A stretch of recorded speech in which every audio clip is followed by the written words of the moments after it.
Quando ouvimos a palavra folclore, é fácil imaginar histórias infantis, personagens de livros, lendas contadas nas escolas, histórias que atravessaram gerações e acabaram se tornando parte da cultura brasileira.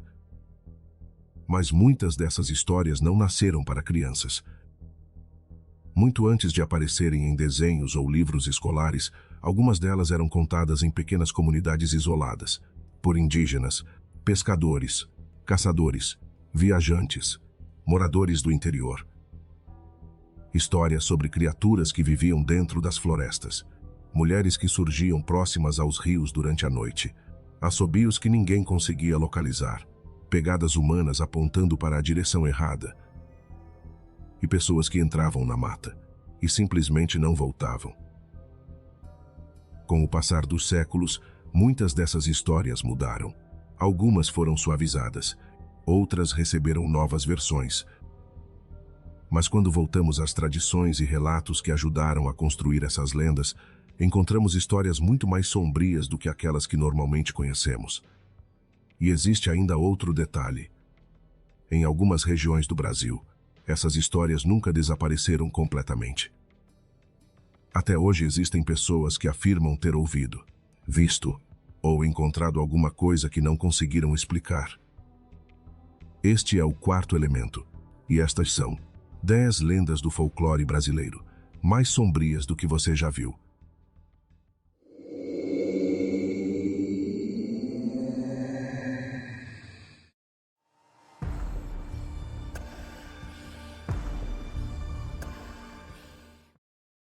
Hoje ele é provavelmente um dos personagens mais conhecidos do folclore brasileiro.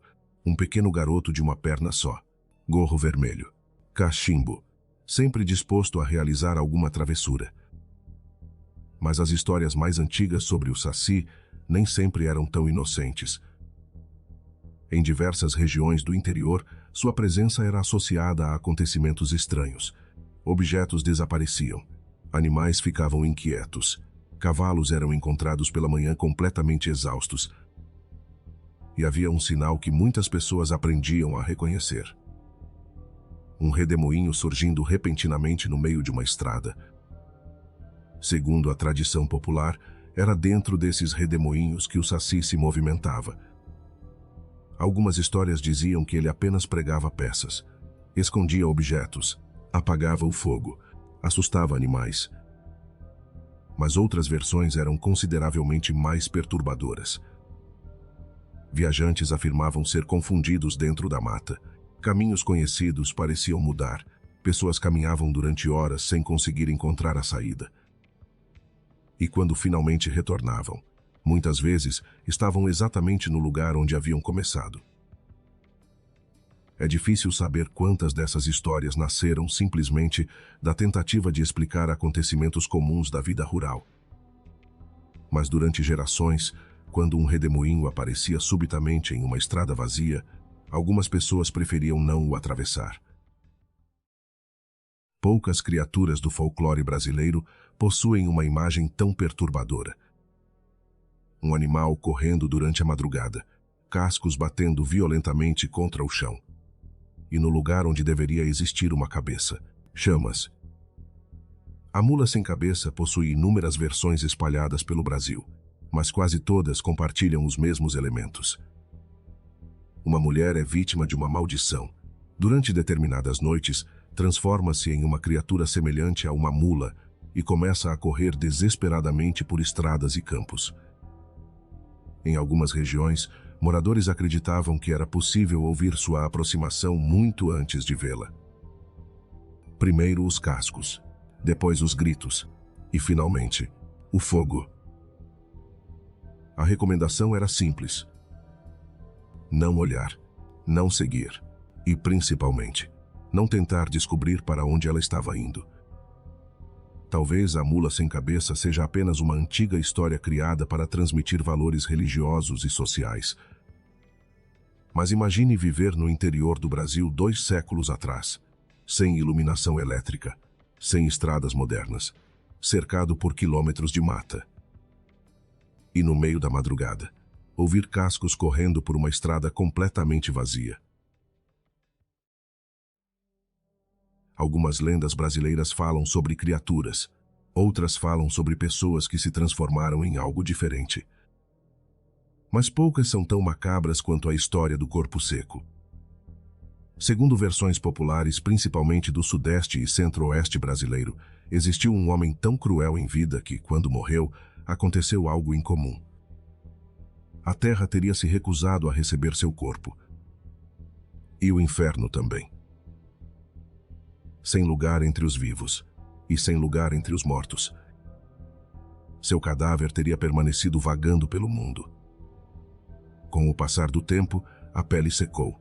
O corpo perdeu sua aparência humana, até restar apenas uma figura extremamente magra e deformada. O corpo seco. Em algumas versões, ele permanece escondido próximo de árvores antigas. Em outras, vaga por estradas isoladas. Há ainda histórias segundo as quais determinadas árvores secariam simplesmente porque a criatura havia permanecido próxima delas. Naturalmente, não existe evidência de que algo semelhante tenha existido. Mas a ideia por trás da lenda talvez seja ainda mais perturbadora do que a criatura. Um homem tão cruel, que nem mesmo a morte quis aceitá-lo. Os rios da Amazônia sempre foram cercados por histórias. Algumas falam sobre animais gigantescos, outras sobre cidades escondidas, mas uma das mais famosas descreve uma mulher. Uma mulher extraordinariamente bonita, que aparece próxima à água. Seu nome é Yara. Hoje ela costuma ser representada como uma espécie de sereia brasileira, mas a lenda possui diferentes versões e sofreu diversas transformações ao longo do tempo. Nas histórias mais conhecidas, Yara utiliza sua aparência e principalmente sua voz para atrair homens que navegam pelos rios. Eles escutam o canto, tentam encontrar sua origem e se aproximam da água. Então desaparecem. Alguns nunca retornam. Outros conseguem escapar, mas voltam completamente diferentes, confusos, obcecados, incapazes de esquecer aquilo que afirmam ter visto. Histórias sobre entidades aquáticas aparecem em diversas culturas do mundo. Talvez sejam uma forma de explicar afogamentos e desaparecimentos em rios perigosos.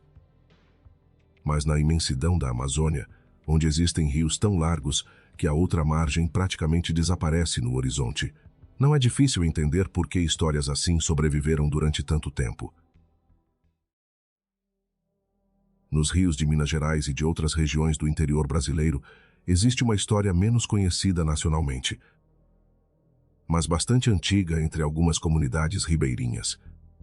Pescadores falavam sobre uma criatura que vivia debaixo da água. Baixa, forte, de aparência humanoide e extremamente territorial. Ela ficou conhecida como Caboclo d'Água. Segundo as histórias, a criatura podia perseguir pequenas embarcações, assustar pescadores, espantar peixes e, em versões mais violentas, até virar canoas. Alguns pescadores supostamente deixavam oferendas próximas aos rios. Outros carregavam objetos considerados capazes de afastar a criatura. O mais interessante é que histórias sobre seres semelhantes aparecem em diferentes comunidades, separadas por grandes distâncias. Naturalmente, rios possuem inúmeros perigos reais: correntes, animais, troncos submersos, mudanças repentinas no nível da água.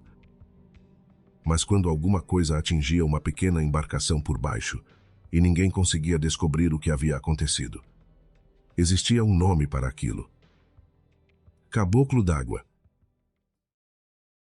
Em algumas regiões da Amazônia, existe uma história que começa com um som, um assobio, agudo, distante e geralmente ouvido durante a noite. A origem parece estar longe, mas então o som acontece novamente. Desta vez, mais perto. Segundo a tradição popular, quando isso acontece, talvez seja melhor não tentar descobrir quem está assobiando, porque pode ser Matinta Pereira. As versões da lenda variam bastante. Em algumas, Matinta é uma mulher idosa. Em outras, possui a capacidade de assumir a forma de uma ave misteriosa. Durante a noite, ela percorre pequenas comunidades emitindo seu característico assobio. Segundo algumas versões, existe uma maneira de fazê-la ir embora, prometer alguma coisa: café, tabaco, comida. Então, na manhã seguinte, uma pessoa poderia aparecer na porta da casa para cobrar a promessa. E é justamente esse detalhe que transformou Matinta em uma das histórias mais inquietantes do folclore amazônico. Porque a criatura da noite poderia ser alguém perfeitamente comum durante o dia. Imagine encontrar pegadas humanas no meio da floresta. Você decide segui-las, mas existe alguma coisa errada. Os pés parecem estar apontando na direção contrária. Essa é uma das características mais famosas de uma das entidades mais antigas associadas às florestas brasileiras: o curupira. Descrições variam, mas normalmente ele aparece como uma figura pequena, de cabelos avermelhados e pés voltados para trás. Sua função seria proteger a floresta, principalmente contra aqueles que caçam ou destroem a mata de maneira indiscriminada. Mas suas histórias raramente terminam em um simples susto. O curupira seria capaz de confundir viajantes, imitar sons, criar ilusões e fazer pessoas perderem completamente a orientação. As pegadas invertidas teriam justamente essa função. Você acredita estar seguindo a criatura, quando, na verdade, está caminhando na direção oposta. Para povos que dependiam da floresta para sobreviver, perder a orientação não era apenas assustador. Poderia significar a morte. Talvez por isso, o curupira tenha sobrevivido por tanto tempo no imaginário brasileiro. Ele representa uma ideia simples. Na floresta, o ser humano não é necessariamente quem estabelece as regras. Você acorda no meio da madrugada. Está consciente, consegue enxergar o quarto, talvez até consiga ouvir pessoas próximas. Mas existe um problema. Você não consegue se mover. Então percebe uma pressão sobre o peito. E alguma coisa parece estar observando você. Muito antes de a ciência explicar fenômenos relacionados à paralisia do sono, diferentes culturas criaram suas próprias explicações. No Brasil, uma delas recebeu um nome: pisadeira. A criatura costuma ser descrita como uma mulher extremamente magra, dedos longos, olhos assustadores, unhas enormes. Segundo a lenda, ela observa suas vítimas enquanto dormem. Então sobe sobre o peito delas. A pessoa acorda, consegue enxergar, consegue pensar, mas não consegue gritar, nem se mover. Hoje, existe uma explicação científica bastante conhecida para experiências desse tipo. Durante episódios de paralisia do sono, a consciência pode retornar antes que o corpo recupere completamente o movimento. Algumas pessoas também apresentam alucinações extremamente realistas, inclusive a sensação de existir alguém dentro do quarto. Isso talvez explique grande parte da lenda, mas existe algo fascinante aqui. Muito antes de conhecermos esses mecanismos, pessoas já acordavam no meio da madrugada com exatamente a mesma sensação. Alguma coisa estava sentada sobre elas. Durante gerações, povos da Amazônia contaram histórias sobre uma criatura gigantesca vivendo nas regiões mais profundas da floresta. Seu nome é Mapinguari. As descrições variam enormemente.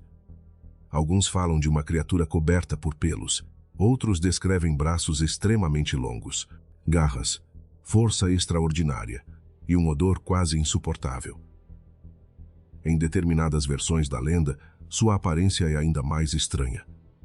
Existe apenas um olho e uma enorme boca localizada no abdômen.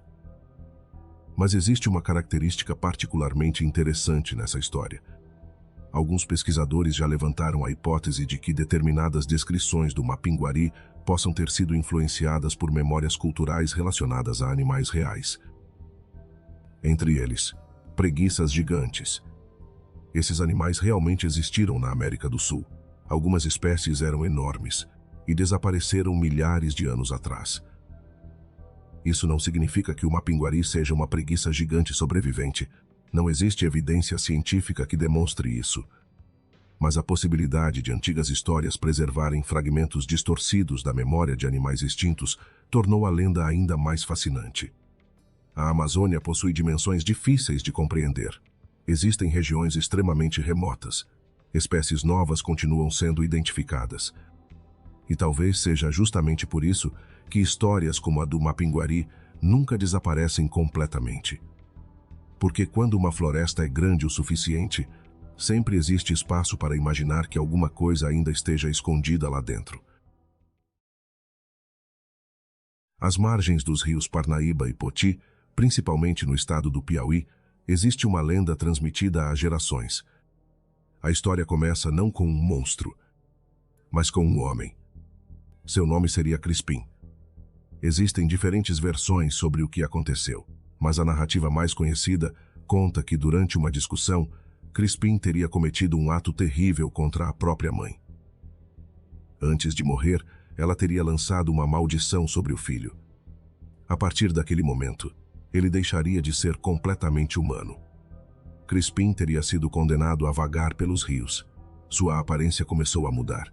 Sua cabeça tornou-se grande e deformada, até que passou a ser conhecido apenas como Cabeça de Cuia. Mas a maldição possuía uma condição. Para conseguir se libertar, Crispim precisaria cumprir uma tarefa específica. E aqui as diferentes versões da história começam a divergir.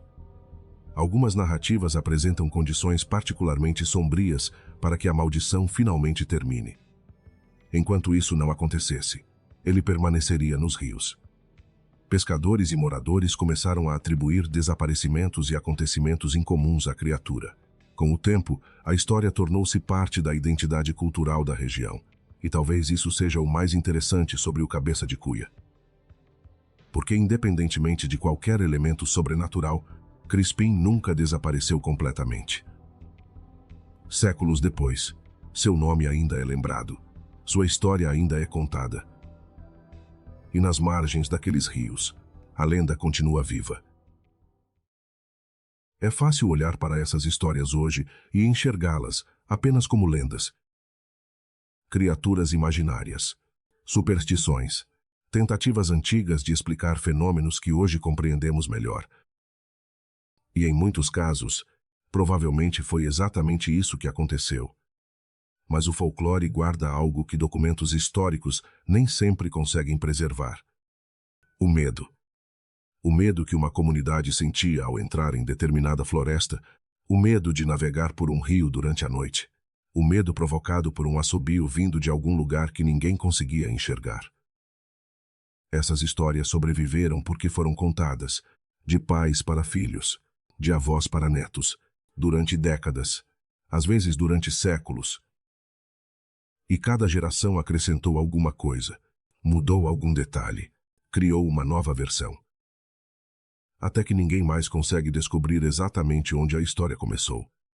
Talvez nenhuma dessas criaturas tenha existido, mas as pessoas que contaram suas histórias existiram. E em algum momento, alguma coisa fez com que elas acreditassem. Talvez seja justamente aí que esteja a parte mais interessante do folclore. Não descobrir se cada lenda é verdadeira, mas tentar entender o que aconteceu para que alguém começasse a contá-la. Este foi o quarto elemento, e existem muitas outras histórias escondidas pelo Brasil. Algumas delas talvez estejam esperando pelo próximo volume.